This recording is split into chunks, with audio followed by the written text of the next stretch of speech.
مانگتے تھے، پیمبر خدا سے عمر مانگتے تھے۔ عمر سے مراد ہے حضرت عمر رضی اللہ تعالیٰ عنہ۔ زمین مانگتے تھے، نہ زر مانگتے تھے، پیمبر خدا سے عمر مانگتے تھے۔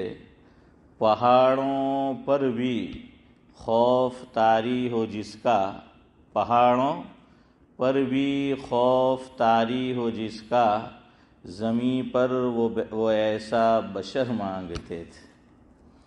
کرے ساری دنیا پر اپنا جو سایہ، کرے ساری دنیا پر اپنا جو سایہ، وہ صحرا میں ایسا شجر مانگتے تھے۔ صحرا یعنی جنگل، فارسٹ۔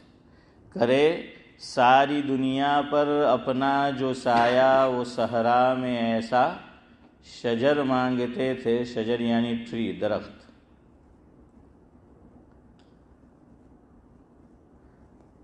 جدا نہ ہو کبھی بھی جو منزل سے پہلے، جدا نہ ہو جو کبھی بھی منزل سے پہلے، وہ اپنے لیے ایسا ہم سفر مانگتے تھے۔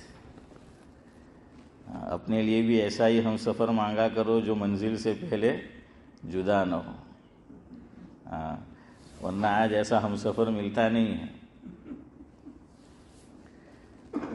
بہرحال یہ تو حضرت عمر رضی اللہ تعالیٰ عنہ کے تعلق سے تھا۔ جو مضمون مجھے بیان کرنا ہے اس تعلق سے اقبال کا یہ کلام بھی سنیں کہ آ گیا عین لڑائی میں گر وقت نماز، آ گیا عین لڑائی میں گر وقت نماز، قبلہ رو ہو کے زمیں بوس ہوئی قوم حجاز، ایک ہی صف میں کھڑے ہو گئے محمود و ایاز، نہ کوئی بندہ رہا نہ کوئی بندہ نواز، محتاج و غنی صاحب و بندہ سب ایک ہوئے، محتاج و غنی صاحب و بندہ سب ایک ہوئے، تیری سرکار میں پہنچے تو سبھی ایک ہوئے۔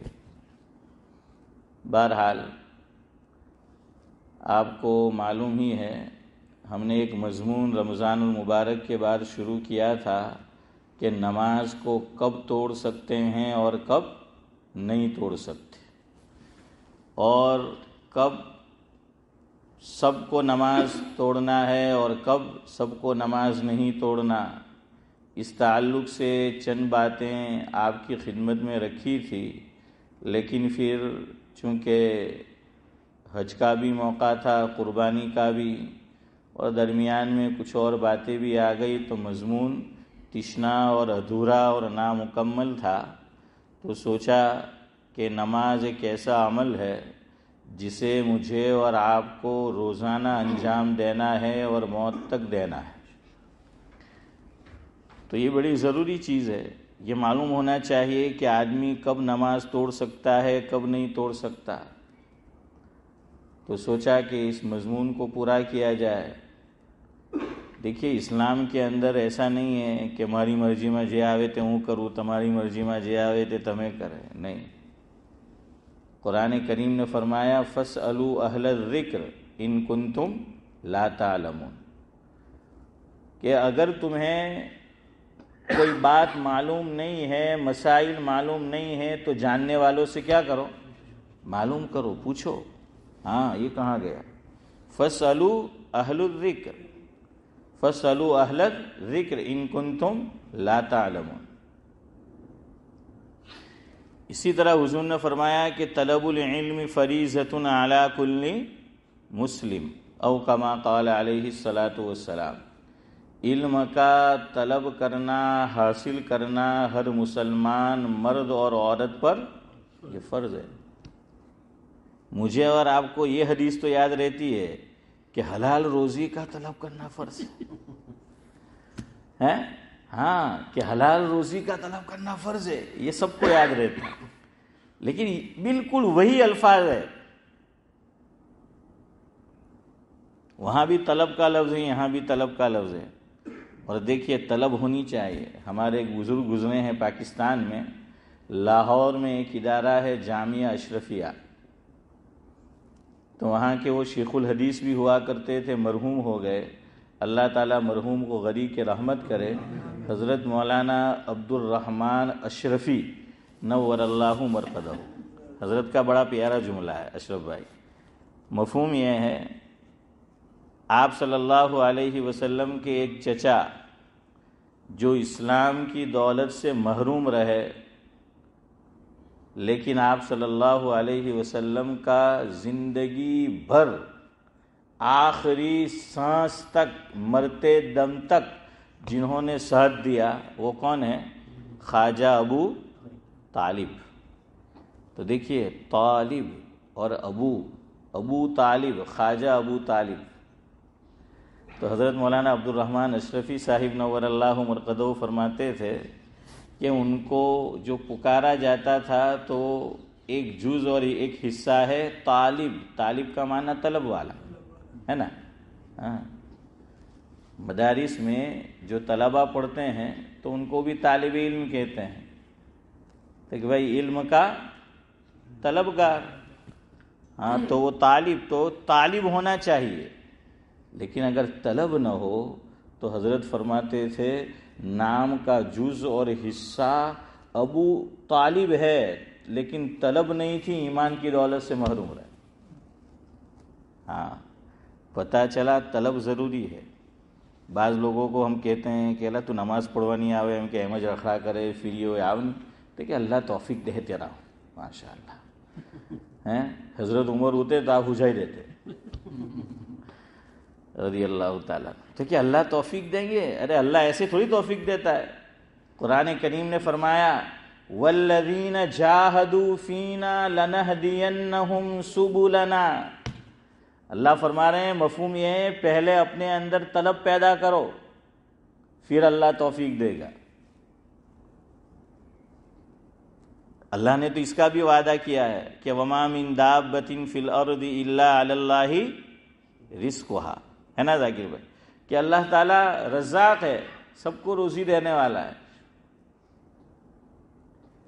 ایک صاحب ہے تو ان سے مجھے کچھ رقم لینی ہے، تو وعدہ کیا کہ اتنے عرصے بعد دوں گا. میں نے کہا ٹھیک ہے. ابھی ان کا فون آیا تو کہنے لگے کہ مول صاحب کا فون بھی نہیں کرتا، پوچھتا بھی نہیں ہے کہ جوئے نہیں کہ ہوں بھول ہی گیا ان کے. میں نے کہا ابھی وقت پورا نہیں ہوا ہے. اور پھر میں نے ان کو کہا میں نہ رزاق کو بھولا ہوں نہ عبد الرزاق کو بھولا. حسن بھائی کہ میں نہ رزاق کو بھولا ہوں اور نہ عبد الرزاق کو بھولا ہوں. تو بہرحال رزق کا معاملہ اور روزی اللہ تبارک و تعالیٰ نے فرمایا ہمارے ذمے، ہم آپ کو دیں گے، لیکن ہم بیٹھے نہیں رہتے. اس کے لیے کیا کرتے ہیں؟ کوشش کرتے ہیں، دوڑ دھوپ کرتے ہیں، ہاتھ پیر مارتے ہیں. بلکہ اگر ہاتھ پیر نہ مارے تو بیوی پھر ہاتھ پیر اٹھاتی کہ جاؤ. تو بہرحال وہاں بھی ایسا ہے، لیکن ہم کوشش کرتے ہیں. تو اگر مجھے اور آپ کو توفیق چاہیے تو اللہ فرما رہے ہیں والذین جاہدوا فینا لنہدینہم سبلنا. کیا کرو؟ اپنے اندر نورانی بھائی طلب پیدا کرو، نور پیدا کرو، کوشش کرو، پھر اللہ تبارک و تعالیٰ گرنے نہیں دے گا، ہاتھ تھام لے گا. اس کی مثال علماء نے ایسے دی. مفہوم یہ ہے چھوٹا بچہ گھر میں ہوتا ہے، ہمارے بچے تو بڑے ہو گئے، بلکہ آپ کے تو بچوں کے بچے بڑے ہو گئے ہیں یوسف بھائی. تو کیا ہے وہ جب چلنا شروع کرتا ہے، یعنی نیا وہ چلنا شروع کرتا ہے، تو ہمیں معلوم ہے کہ ایگزامپل اشفاق بھائی جہاں بیٹھے ہیں اور میں یہاں بیٹھا ہوں، اب بچہ وہاں ہے چھوٹا، ابھی وہ برابر چل نہیں پاتا، ایک دو قدم چلتا ہے گرتا ہے. پھر بھی ہم کیا کہتے ہیں؟ اسے انگلی پکڑ کے نہیں چلاتے ہر مرتبہ، ویسے چلاتے بھی ہے. اسے کہتے کہ ڈکرا અહીંયા ہوں گے، ڈکرا અહીંયા ان کے چال جرا چالی نہیں آؤ. ہمیں پتہ ہے کہ وہ اتنا ڈسٹینس بھی بغیر گرے طے نہیں کر سکتا.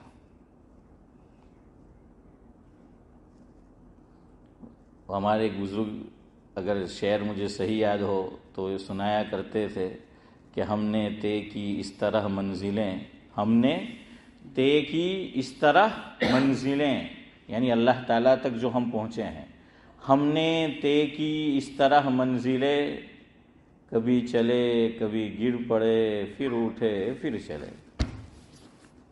سمجھ آیا؟ ہم نے طے کی اس طرح منزلیں، کبھی چلے کبھی گر پڑے کبھی اٹھے کبھی چلے. تو ویسا ہی معاملہ ہے. تو وہ بچہ چل نہیں سکتا، مجھے اور آپ کو معلوم ہے، لیکن ہم کہیں گے بیٹا چل ادھر آ، یا بعض مرتبہ تو کیا ہے اسے لالچ بھی دیتے ہیں، ہے نا؟ ہاں، لالچ بھی دیتے ہیں کہ یہاں تو تجھے یہ چیز ملے گی. تو وہ کوشش کرتا ہے، 2-4 قدم چلتا ہے اور گرنے کے قریب ہوتا ہے، تو ہم عارف بھائی کیا کرتے ہیں، جلدی سے جا کر اس کو گرنے نہیں دیتے بلکہ اس کو تھام لیتے. فرمایا اللہ تعالیٰ بھی اگر میرے اور آپ میں اور مسلمان میں طلب ہے، تڑپ ہے اور توفیق چاہیے، کوشش کرے گا، اللہ تبارک و تعالیٰ ضائع نہیں کریں گے، اس کو بھٹکنے نہیں دیں گے، اس کو گرنے نہیں دیں گے، اس کو کیا کر لیں گے امتیاز بھائی، سنبھال لیں گے، اس کو سنبھال لیں گے. ہاں، تو بالکل ویسا ہی معاملہ ہے. تو طلب ہونی چاہیے. تو علم کا طلب کرنا ہر ایک کے لیے فرض ہے. اور علم 2 قسم کا ہے، ایک ہے فرض عین اور دوسرا ہے فرض کفایہ. ایک کیا ہے؟ فرض عین ہے اور دوسرا فرض کفایہ ہے. ویسے پھر اور بھی تشریح کی ہے، لیکن موٹے طور پر یہ یاد رکھے، علم 2 طرح کا ہے، ایک ہے فرض عین، دوسرا فرض کفایہ. اس کی مثال بالکل ویسی ہی آپ سمجھ لیں، نماز ایک ہے فرض عین، اور صدیق بھائی وہ کون سی، کہاں سے شروع ہوگی؟ ہاں، جے جوہر میں اٹھے تھے جوہر سے چالو کرو. جو فجر میں نہیں اٹھتے اور نہیں پڑھتے وہ زہر سے شروع کرو. کہ بھائی کتنی ہے چودھری صاحب کہ 4 نماز جو ہیں وہ ظہر سے جو ہیں وہ شروع ہوگی. ہمارے ایک بزرگ تھے، مرحوم ہو گئے، اللہ تعالیٰ مرحوم کو غریق رحمت کرے. سبھی چچا پاکستان میں گلشن اقبال کراچی میں ان کا قائم کردہ ادارہ ہے احسن العلوم. حضرت مولانا مفتی ظفر علی خان صاحب رحمۃ اللہ علیہ حضرت فرمایا کرتے تھے کہ فجر کی نماز میں مفہوم ہے دیکھو تو ان من نے 3.5 اپنے جو بولتے ہیں، یہ حضرت نے نہیں فرمایا، آپ کو سمجھانے کے لیے، ان من نے 3.5 لوگ ہوتے ہیں. ہاں، بعض لوگوں کو میں نے آپ کو بتایا تھا نا، وہ سلام پھیرتے ہیں تو عادت ہوتی ہے، السلام علیکم، سب کو دیکھ لیتے ہیں کیا کون છે કોણ નહીં મળે، બીજી સાઈડ બી જોઈ લે. હવે પહેલી સફમાં ને બીજીમાં તો જોઈ લીધા, પછી બી ચેન નહીં પડે તો પછાડી ફરને બધાને જો કે કોણ છે. મેં કે એટલો બધો શોખ હોય તો ફજરમાં આવી જવાનું, હે રોજ તરત ખબર પડી જાય کہ کون آیا ہے نہ کون نہیں آیا. تو خیر حضرت فرماتے تھے کہ 9 بجے اٹھتے ہیں اور اٹھ کے ڈان پڑھتے ہیں. پاکستان سے ایک اخبار نکلتا ہے پاکستان میں اور بڑا مشہور ہے، اشرف بھائی کیا نام ہے اس کا؟ ڈان. آپ کے یہاں تو اخبار ہے، ہمارے یہاں تو اصل ڈان ہے. تو بہرحال وہ ڈان اخبار میں حضرت پڑھتے ہیں. پھر حضرت فرماتے تھے کہ بچہ فجر میں اٹھے گا کیسے، بچہ فجر کی نماز میں اٹھے گا کیسے ہاشم بھائی، اور پڑھے گا کیسے. اور وجہ کیا بیان کرتے تھے کہ ہم جب بچہ پیدا ہوتا ہے تو شریعت مطہرہ نے مجھے اور آپ کو یہ تعلیم دی ہے کہ عبدالصمد چچا کیا دینا ہے، سیدھے کان میں اذان پڑھنی ہے اور الٹے کان میں اقامت. اب اذان جو پڑھنی ہے، پھر اذان بھی 2 قسم کی ہے. ایک کو فقہا نے کہا اذان کامل، ایک اذان کا نام کیا ہے؟ اذان کامل، اور دوسری کا نام سمجھنے سمجھانے کے لیے اذان ناقص. اذان کامل یہ ہے کہ جو اذان ہے اس کا ایک جملہ بھی نہ چھوٹے، وہ اذان کامل ہے. اور اذان ناقص یہ کہ ایک جملہ چھوٹ گیا. اذان کامل یہ کون سی نماز میں ہوتی ہے؟ فجر میں ہوتی ہے. ہاں، فجر میں اذان کامل ہوتی ہے. کیوں؟ اس میں ایک جملہ بڑھایا جاتا ہے، الصلاۃ خیر من النوم. ہاں، ہمارے سلیمان بھائی جو فجر میں اذان پڑھتے تھے اب تکبیر پڑھتے ہیں. حضرت مفتی سید احمد صاحب پالن پوری رحمۃ اللہ علیہ کا ایک سفر تھا اخیر میں. حضرت جا رہے تھے تو سب ملنے کے لیے، تو میں بھی قطار میں کھڑا تھا، سلیمان بھائی بھی میرے ساتھ تھے. تو حضرت نے سلیمان بھائی سے ویسے ہی مذاق کے طور پر ازرا ہے مذاق فرمایا کہ آپ کی اذان سنتا ہوں تو یوں لگتا ہے کہ آپ کہہ رہے ہیں النوم خیر من الصلاۃ. اس میں کیا فرمایا کہ سنتا ہوں تو یوں لگتا ہے کہ آپ کہہ رہے ہیں النوم خیر من الصلاۃ، کہ نیند نماز سے بہتر ہے. یہی ہوا نا؟ ہاں، نیند نماز سے بہتر ہے، مذاق کے لیے. تو مفتی صاحب بھی خوب ہنسے، سلیمان بھائی بھی ہنسے.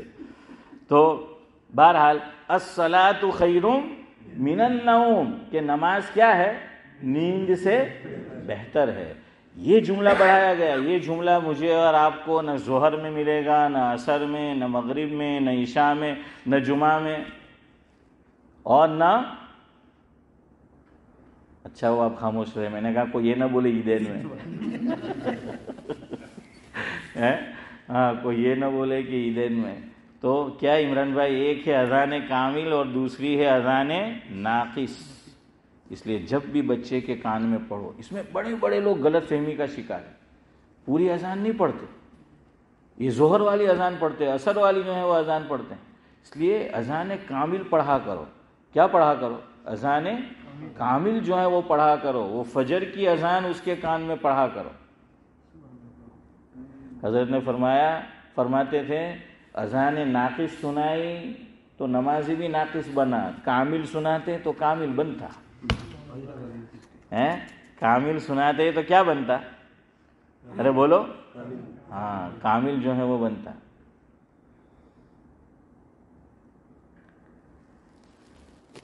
بہرحال تو میں یہ کہہ رہا تھا کہ نماز بھی دو قسم کی ہے. ایک ہے فرض عین، دوسری ہے فرض کفایہ. 5 نمازیں یہ فرض عین ہیں، اور نماز جنازہ کیا ہے؟ فرض کفایہ. فرض کفایہ کا کیا مطلب؟ کفایہ لفظی ہے. کفایہ یعنی اس کا مطلب یہ ہے کہ کفایت کر جائے گی، کام چل جائے گا. اپنی زبان میں کام کیا ہوگا؟ چل جائے گا. کیسے کام چلے گا؟ ایک مسلمان کا انتقال ہوا، ایک آدمی نماز جنازہ پڑھتا ہے خالی، یعنی پتہ تو ہے 50 آدمی. تو اچھا، یہ شرط ہے انتقال کا پتہ ہونا چاہیے. کیا ہونا چاہیے؟ انتقال ہوا ہے اس کا پتہ ہونا چاہیے کہ بستی میں فلاں آدمی کا، فلاں صاحب کا انتقال ہوا ہے. جن جن کو پتہ چلا انتقال کا، سب پہ پہلے نماز فرض ہو جائے گی. یاد رکھنا، اولاً سب پہ فرض ہوگی. اولاً کیا ہوگی؟ سب پہ فرض ہوگی. میری بات پوری سننا. اولاً میں کہہ رہا ہوں، ایک آدمی نے پڑھ لیا، سب کے ذمے سے کیا ہو جائے گا؟ فرض سبکدوش ہو جائے گا. لیکن ثواب یاد رکھنا پڑھنے والے کو ملے گا خالی.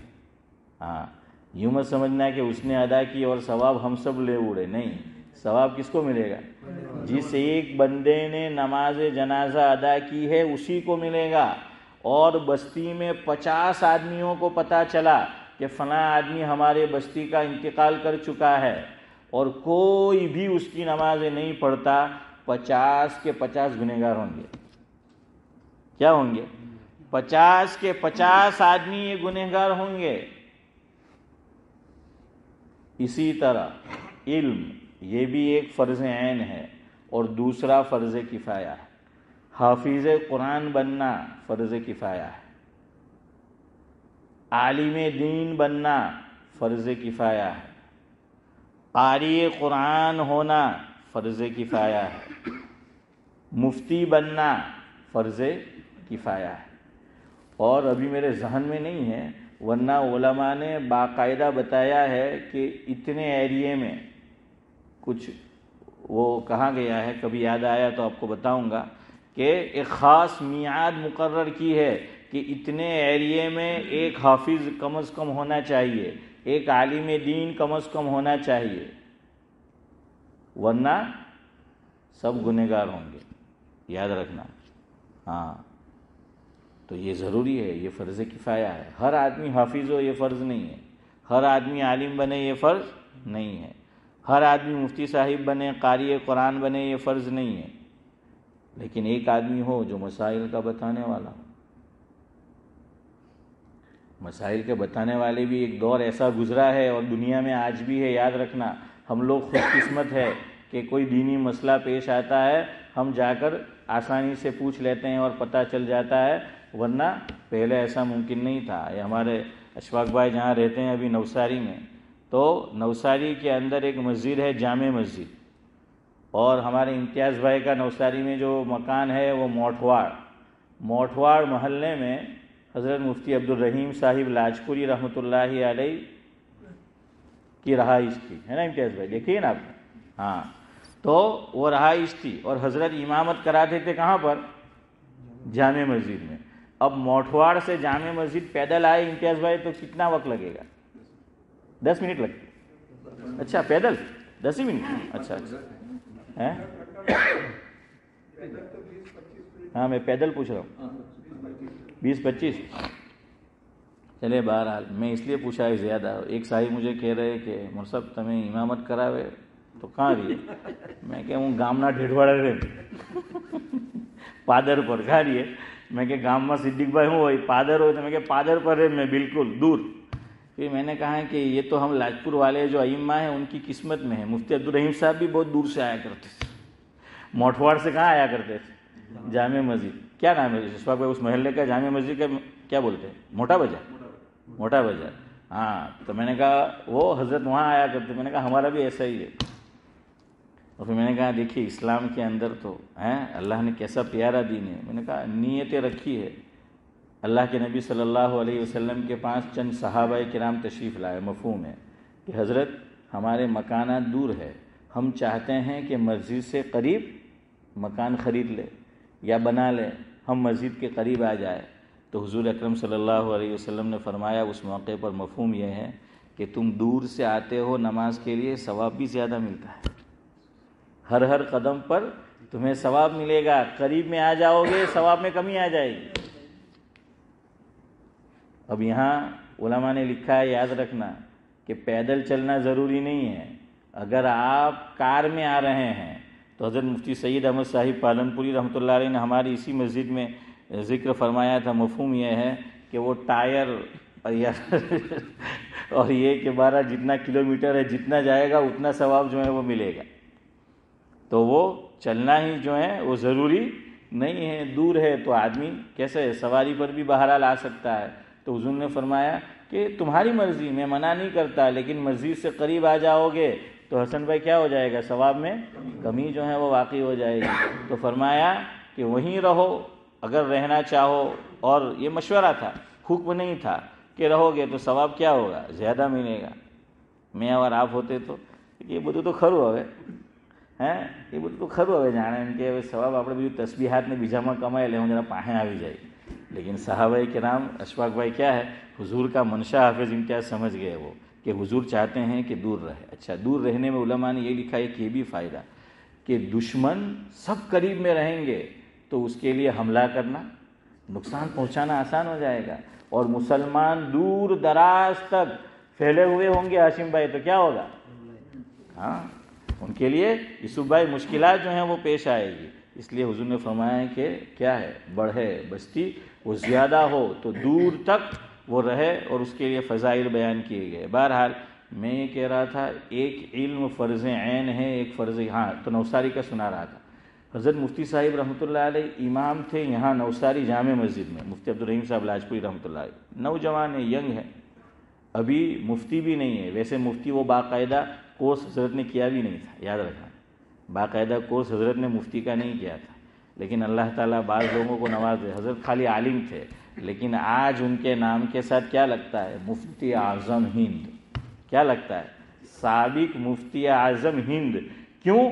انہوں نے اتنی محنت کی دینی علوم میں کہ ان کے اساتذہ کو ان پہ اتنا اعتماد ہو گیا کہ ان کے استاد نے ان کو مفتی کا لقب دیا ہے. کہ ان کے استاد جو مفتی تھے ان کے پاس مسائل آیا کرتے تھے, فتوے آیا کرتے تھے صدیق بھائی, تو حضرت کیا کرتے تھے, ان کے استاد حضرت کو دیتے تھے مفتی عبدالرحیم صاحب لاجپوری رحمۃ اللہ علیہ کہ آپ جواب لکھو, اور وہ جواب لکھتے تھے تو پڑھ کے نیچے دستخط الجواب صحیح ہوں. کیا ہے نورانی بھائی کہ جواب کیا ہو گیا, کہ جواب جو لکھا ہے وہ صحیح ہے. اس لیے یاد رکھنا. ہاں آپ اتنی محنت کرو تو اللہ تعالیٰ نوازتا ہے. نظر آپ کی فتاوا پر بھی ہونی چاہیے. بہرحال تو نماز میں کوئی مسئلہ پیش آ جاتا تھا نوساری کی کسی مسجد میں امام صاحب کو، تو کمیٹی والے، مقتدی، امام صاحب پوچھنے کے لیے جامع مسجد تشریف لایا کرتے. اور جواب کس سے پوچھتے تھے؟ حضرت مفتی صاحب سے. ہاں، انہوں نے وہ جو معتبرات ہے فقہ کے وہ پوری حضرت کی نظر تھی اور یاد کر رکھا تھا. خیر میں آپ کو یہ بتا رہا ہوں کہ اس میں بھی ہماری غلط فہمی ہے. ہوتا ہی ہے، ہم یہ سمجھتے ہیں بس تھوڑو وستو ہی کی لیوانا. نہیں، جو چیز اسلام میں فرض ہے، یاد رکھو فقہا نے لکھا ہے جو چیز اسلام میں سب کے لیے فرض ہے اس کا علم حاصل کرنا بھی فرض ہے. جو چیز واجب ہے اسلام میں اس کا علم حاصل کرنا ہم پر کیا ہے؟ واجب ہے. یاد رکھنا، جو چیز سنت ہے اسلام میں اس کا علم حاصل کرنا کیا ہے؟ سنت ہے. اب بعض لوگ ایک جملہ بولتے ہیں، ان کا منشا نیت صحیح ہوتی ہے لیکن غلط مفہوم لینے والے لیتے ہیں. لوگ کیا کہ اب اتلو بودو علم حاصل کروانے ہوں کروانا ہے کہ اصل تو عمل ہے.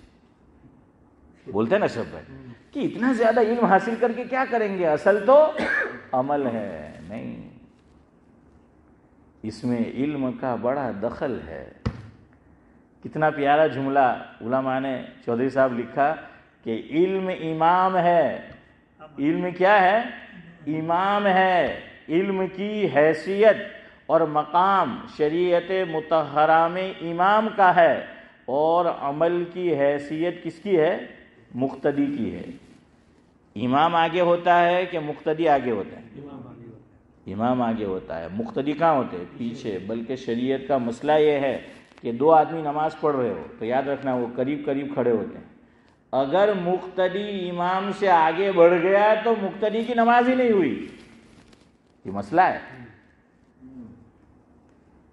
لیکن یاد رکھنا اس میں بھی پھر ایک مسئلہ، بعض مرتبہ امام شارٹ ہوتا ہے اس کا قد کیسا ہوتا ہے حسن بھائی؟ چھوٹا ہوتا ہے. اور مقتدی ماشاءاللہ 6.5 فٹ کا ہے، 7 فٹ کا. اب مقتدی کی ہائٹ بڑی ہے اور امام جو ہے وہ چھوٹا ہے.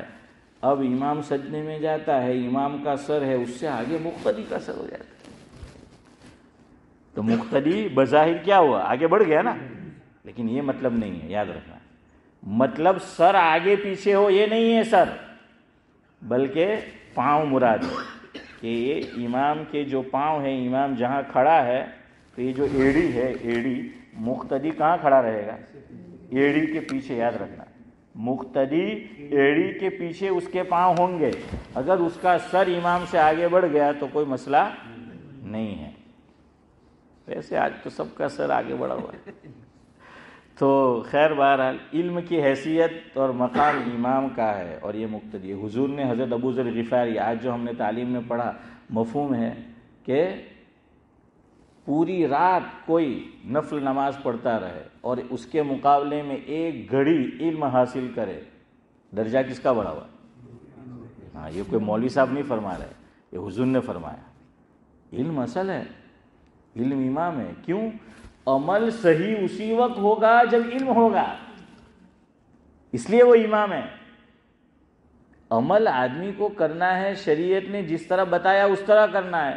اب معلوم ہوگا تو اس طرح عمل کرے گا نا، ورنہ معلوم نہیں ہوگا تو وہیں جہاں سے بات چلی کہ من مانی کرے گا، جیسا سمجھ میں آیا ویسا کر لیا. نہیں، وہ معلوم ہونا چاہیے ذاکر بھائی کہ عمل کرنا کیسے ہیں. تو اس کے کرنے کے لیے کس کی ضرورت پڑے گی؟ علم کی ضرورت پڑے گی. علم کی تو قدم قدم پر ضرورت ہے. ہمارے حضرت مولانا ابرار احمد صاحب دہلوی رحمۃ اللہ علیہ فرماتے تھے مگر کیا کیا جائے، دور فلمی ہے. دور کیا ہے؟ فلمی ہے. اب علمی دور رہا نہیں، فلمی دور آ چکا ہے. تو اب مسلمانوں کو کوئی زیادہ دلچسپی نہیں ہے. اچھا اب یہ بھی ہے ہمارے یہاں کے کہ ادھوڑو گھڑو چھلکائے وزارے بولتے ہیں نا، ادھورا گھڑا ہے. میں نے بھی کیا یہ ڈیڑھ بھاشا بول دی بہرحال گجراتی میں کہ ادھوڑو گھڑو چھلکائے وزارے. اب آپ دیکھنا ہمارے اس علاقے میں بھی ہے، ہر جگہ ہوتے ہیں. تھوڑا بہت علم آیا تو بیٹھ کے بحث شروع ہو جائیں گے. یوں لگتا ہے سب سے بڑا علامہ یہی ہے اور پائجامہ تو تفسیر بھی یہی ہے، ہاں بحث شروع ہو جائے گی، یوں سمجھے گا کہ بدو ہنے جاؤ ہے۔ اور شیطان اتنی پٹی پڑھاتا ہے، ایسے لوگ پھر علماء کی مجلس میں شرکت بھی نہیں کرتے، نہیں سنتے دین کی بات، ہو رہی ہوگی باہر بیٹھے رہیں گے، ادھر ادھر جائیں گے، نہیں سنیں گے۔ کیوں؟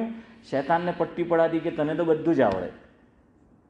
حالانکہ علم ایک ایسا سمندر ہے کہ جس کا کوئی کنارہ ہے ہی نہیں، علم کا کوئی کنارہ ہے ہی نہیں۔ اور وجہ اس کی علماء نے کتنی اچھی بیان فرمائی، کیوں علم کا کوئی کنارہ نہیں ہے؟ علم اللہ تعالیٰ کی صفت ہے۔ علم کس کی صفت ہے؟ اللہ کی صفت ہے۔ اللہ کی صفت کا کوئی کنارہ ہے؟ کوئی نہیں، ہاں کوئی نہیں ہے اس کی صفت کا کنارہ۔ اس لیے دیکھنا جن کے ذہن میں ایسا پڑا ہے اور جو بات بات میں بحث کرتے رہتے ہیں، ان کو اکبر الہ آبادی کا یہ شعر سنا دو جو اس طرح بحث کرتے رہتے ہیں۔ اکبر الہ آبادی نے کہا ہے، علمی بحث میں نے کی ہی نہیں، علمی بحث میں نے کی ہی نہیں، فالتو عقل مجھ میں تھی ہی نہیں۔ ہاں یہ سب جو شروع ہو جاتے ہیں اور سب علامہ بن جاتے ہیں۔ خیر بہرحال تو میں یہ کہہ رہا تھا، یہ دینی مجالس یہ اللہ کا بڑا فضل ہے، ہمیں دین سیکھنے کا سکھانے کا وہ موقع ملتا ہے۔ اور یاد رکھیے بعض لوگ یوں کہتے ہیں આપણાથી કંઈ અમલ તો થાય નહીં એમ કે પછી બેનમાં બેહીને શું કરવાનું,